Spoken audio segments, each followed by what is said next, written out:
Hello coders, operating system के इस lecture number 3 में आपका स्वागत है।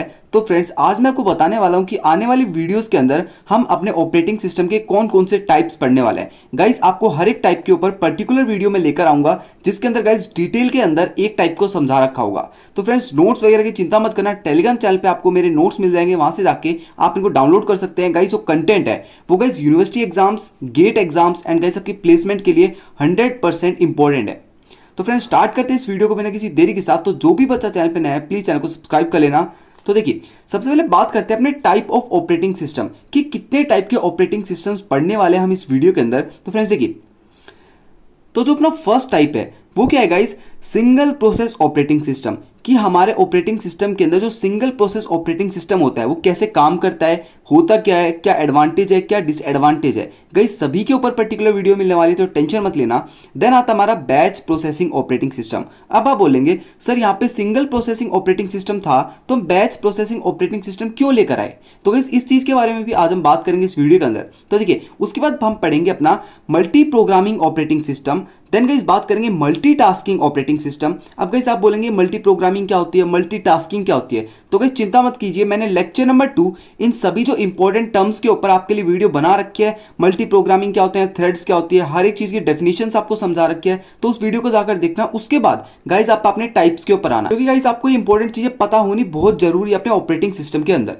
तो देखिए, उसके बाद हम बात करने वाले अपने डिस्ट्रीब्यूटेड सिस्टम एंड के जो सबसे इंपॉर्टेंट हमारा ओएस आता है वो कौन सा है, रियल टाइम ऑपरेटिंग सिस्टम। क्या, real time operating system. Then guys बात करेंगे नेटवर्क ऑपरेटिंग सिस्टम की। तो ये 8 मेन टाइप है हमारे जो हम पढ़ने वाले हैं अपनी आने वाली वीडियोस के अंदर। गाइस एक एक टाइप को डिटेल के अंदर पढ़ाया जाएगा, तो टेंशन मत लेना। अभी देखिए, अब मैंने बताया था आपको कि आप बोल रहे थे कि भाई जब सिंगल प्रोसेस ऑपरेटिंग सिस्टम है तो हमें बैच प्रोसेसिंग ऑपरेटिंग सिस्टम क्यों चाहिए। अगर बैच प्रोसेसिंग है तो हमें मल्टी प्रोग्रामिंग क्यों चाहिए। इस चीज के बारे में बात करते हैं। तो देखिए, जो हमने यहाँ पर टाइप्स को डिफाइन किया है वो गाइस हमने किसके बेस पे किया है, हमारे गोल्स के बेस पे किया है। अगर मैं आपको बोलूं कि आपके पास एक मोबाइल फोन है, ठीक है। जब गाइस हमारा मोबाइल फोन इन्वेंट हुआ था तो कैसे बात होती थी, एक मोबाइल फोन यहाँ पर रखा है, एक मोबाइल फोन यहाँ पर रखा है, बीच में किससे कनेक्ट है, वायर से कनेक्ट है, ठीक है। उसके बाद हमारे साइंटिस्ट ने सोचा यार ये तो बहुत स्लो काम करता है, मतलब हमारे डेटा ट्रांसफर करने में टाइम लगता है, आवाज नहीं सुनाई देती, मतलब बहुत सारे क्या थे हमारे डिसएडवांटेजेस थे उस चीज के, ठीक है। तो उन्होंने क्या किया, उन्होंने एक स्टेप बढ़ाया। उन्होंने सोचा कि इस वायर को हटाते हैं एंड वायरलेस सिस्टम करके देखते हैं।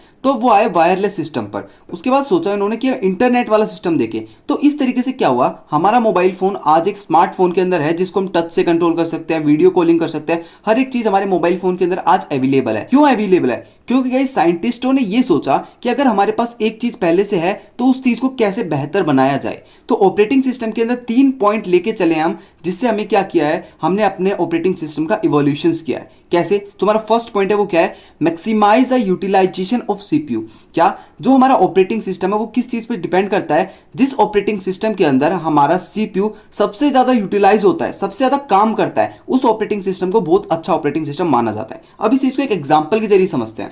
तो फ्रेंड्स, फर्स्ट पॉइंट में हम समझने वाले थे maximise the utilisation of CPU, कि सीपीयू का यूटिलाइजेशन कैसे मैक्सिमाइज कर सकते हैं। तो इस चीज को एक एग्जांपल से समझते हैं। देखिए, आपके पास क्या, आपका सीपीयू है, सीपीयू के बाद आपके पास 3 प्रोसेस है, P1, P2, P3। ये तीनों प्रोसेस आपको दी गई हैं एग्जीक्यूट करने के लिए। तो सबसे पहले आपका सीपीयू क्या करता है, आपकी प्रोसेस 1 को एग्जीक्यूट करने लगता है, ठीक है। अब एक टाइम ऐसा आता है कि जो आपका सीपीयू है वो प्रोसेस 1 को बोलता है कि तुम क्या करो, यूजर से एक चीज इनपुट लेकर आओ।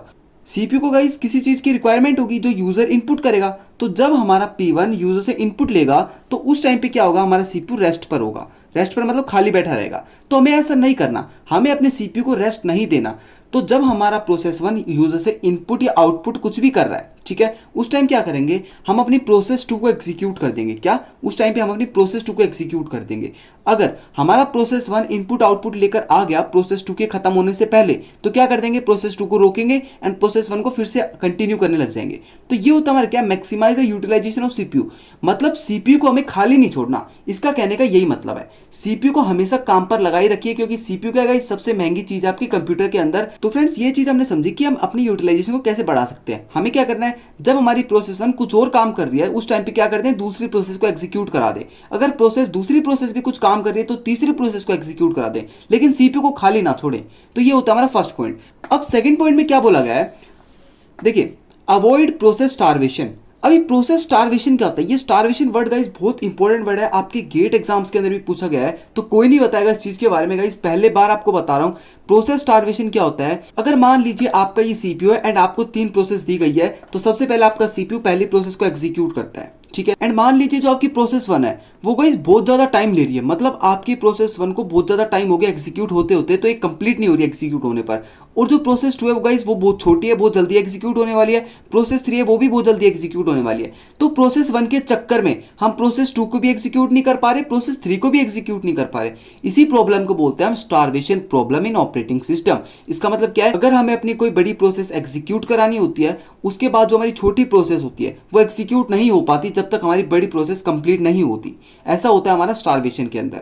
तो हमें क्या करना है? ये अवॉइड करना है। अगर हमारी प्रोसेस 1 बहुत बड़ी है तो पहले प्रोसेस 1 को बंद करेंगे, प्रोसेस 2 छोटी है तो प्रोसेस 2 को पहले एग्जीक्यूट करेंगे, फिर प्रोसेस 3 को एग्जीक्यूट करेंगे, देन हम आएंगे प्रोसेस 1 पर। ऐसे हमारा सीपीयू काम करने वाला है अपने नए ऑपरेटिंग सिस्टम के अंदर।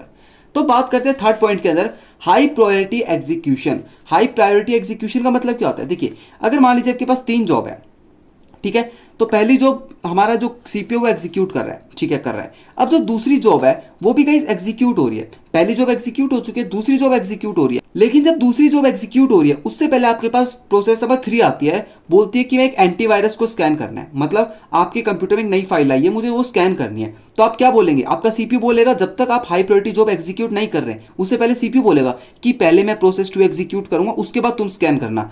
इससे पहले क्या होगा? आपका वायरस आपके कंप्यूटर को लॉस्ट कर सकता है या फिर खराब कर सकता है। तो हम क्या करेंगे? सबसे पहले अपनी हाई प्रायोरिटी जॉब को टैकल करेंगे। तो सबसे पहले इन दोनों जॉब को बंद करेंगे, सबसे पहले अपनी प्रोसेस 3 को एग्जीक्यूट करने वाले हैं। ये होता है हमारा हाई प्रायोरिटी जॉब एग्जीक्यूशन। तो गाइस इन तीनों पॉइंट के बेसिस पर हमने क्या किया? अपने ऑपरेटिंग सिस्टम को यहाँ पे मल्टीपल टाइप्स के अंदर डिवाइड किया है, ठीक है। तो अब बात करने वाले हैं अपनी नेक्स्ट वीडियो के अंदर कि क्या हम पढ़ेंगे। तो फ्रेंड नेक्स्ट वीडियो के अंदर बात करेंगे अपना बैच ऑपरेटिंग सिस्टम, कि बैच ऑपरेटिंग सिस्टम कैसे काम करता है, क्या एडवांटेज है, क्या डिसएडवांटेज है, हर एक प्रोसेस डिटेल के अंदर देखेंगे, डायग्राम के साथ देखेंगे। तो मिलते हैं नेक्स्ट वीडियो के साथ, अभी के लिए thank you so much. And guys notes की चिंता मत करना, टेलीग्राम चैनल पर जाकर नोट्स को डाउनलोड कर सकते हैं।